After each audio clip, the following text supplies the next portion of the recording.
National institute of open schooling അതായത് NOSൻ്റെ 10th plus 2 സർട്ടിഫിക്കറ്റുകൾ നഷ്ടപ്പെട്ടാൽ എന്ത് ചെയ്യണം? ഈ സർട്ടിഫിക്കറ്റുകൾ ഡ്യൂപ്ലിക്കേറ്റ് എടുക്കുന്നതിനുള്ള ഓൺലൈൻ സൗകര്യം ലഭ്യമാണ്. എന്നാൽ ഓൺലൈനിലൂടെ മാത്രം അപേക്ഷ സമർപ്പിച്ചു കഴിഞ്ഞാൽ നമുക്ക് സർട്ടിഫിക്കറ്റുകൾ ലഭിക്കുകയില്ല. മറിച്ച് നമ്മൾ ഓൺലൈനിലൂടെ അപേക്ഷ സമർപ്പിക്കുന്നതോടൊപ്പം പത്രപരസ്യം, അഫിഡവിറ്റ് തുടങ്ങിയിട്ടുള്ള ഡോക്യുമെൻറ്റ്സ് ഹാർഡ് കോപ്പീസ് ആയിട്ട് നമ്മൾ NOS ഡിപ്പാർട്ട്മെൻറ്റിലേക്ക് അയച്ചു കൊടുക്കുകയും വേണം. ഇതിന് ശേഷം നമ്മൾ കറക്റ്റായിട്ട് ഫോളോ അപ്പും കാര്യങ്ങളും ചെയ്തെങ്കിൽ മാത്രമാണ് നമുക്ക് സർട്ടിഫിക്കറ്റ് ലഭിക്കുകയുള്ളൂ. ഓൺലൈനിലൂടെ തന്നെ നമുക്ക് ഇതിനുള്ള ചലാൻ അടയ്ക്കാനുള്ള സൗകര്യവും ലഭ്യമാണ്. അതായത് പകുതി ഓൺലൈനിലൂടെയും ബാക്കി പകുതി ഓഫ്ലൈനായും നടപടിക്രമങ്ങൾ പൂർത്തിയാക്കിയെങ്കിൽ മാത്രമാണ് നമുക്ക് സർട്ടിഫിക്കറ്റ് ലഭിക്കുകയുള്ളൂ. നമ്മൾ ഈ അപേക്ഷ അയച്ചു കഴിഞ്ഞ് ഏകദേശം 3 മാസത്തെ കാലാവധിയാണ് NOS ഡിപ്പാർട്ട്മെൻറ്റ് പറയുന്നത്.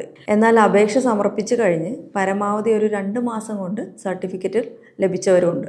ഇനി ഓൺലൈനിലൂടെ അപേക്ഷ കൊടുക്കുമ്പോൾ ഉണ്ടാകുന്ന മറ്റൊരു ബുദ്ധിമുട്ട്, നമ്മൾ പഠിച്ചിറങ്ങിയത് 2017 മുമ്പാണ് എന്നുണ്ടെങ്കിൽ നമുക്ക് ഡാഷ്ബോർഡ് ലഭിക്കുകയില്ല. അങ്ങനെ വരുമ്പോൾ നമ്മൾ ആദ്യം ഡാഷ്ബോർഡ് ക്രിയേറ്റ് ചെയ്തതിന് ശേഷം വേണം ഓൺലൈനായിട്ട് അപേക്ഷ സമർപ്പിക്കാൻ. എന്നാൽ ചില ആളുകൾക്ക് ഡാഷ്ബോർഡ് ക്രിയേറ്റ് ചെയ്താലും ഓൺലൈനായിട്ട് അപേക്ഷ സമർപ്പിക്കാൻ സാധിക്കാത്തൊരു സാഹചര്യവും ഉണ്ട്. ഇങ്ങനെയുള്ള സിറ്റുവേഷനിൽ പൂർണ്ണമായിട്ടും ഓഫ്ലൈനായിട്ട് നടപടിക്രമങ്ങൾ പൂർത്തിയാക്കേണ്ടതുണ്ട്. ഇതിനുള്ള അപ്ലിക്കേഷൻ, അതുപോലെ അഫിഡവിറ്റ് എന്നീ ഡോക്യുമെൻറ്റ്സ് പ്രിപ്പയർ ചെയ്തിട്ട് നമ്മൾ NOS ഡിപ്പാർട്ട്മെൻറ്റിലേക്ക് അയച്ചു കൊടുക്കണം. ഇതിനുള്ള ചലാൻ അപ്പോൾ നമ്മൾ ബാങ്കിൽ നിന്ന് DD ആയിട്ടാണ് അയക്കേണ്ടത്. ഇതുപോലെ നിങ്ങൾക്കും ഡോക്യുമെൻറ്റ്സുമായി ബന്ധപ്പെട്ട് ഏതെങ്കിലും തരത്തിലുള്ള സംശയങ്ങളുണ്ടെങ്കിൽ ക്ലിയർ മൈ ഡോക്കിൻ്റെ താഴെ കാണുന്ന നമ്പറിൽ കോൺടാക്റ്റ് ചെയ്യാവുന്നതാണ്. നമ്മളുടെ എക്സ്പേർട്ടായിട്ട് സംസാരിക്കാവുന്നതാണ്.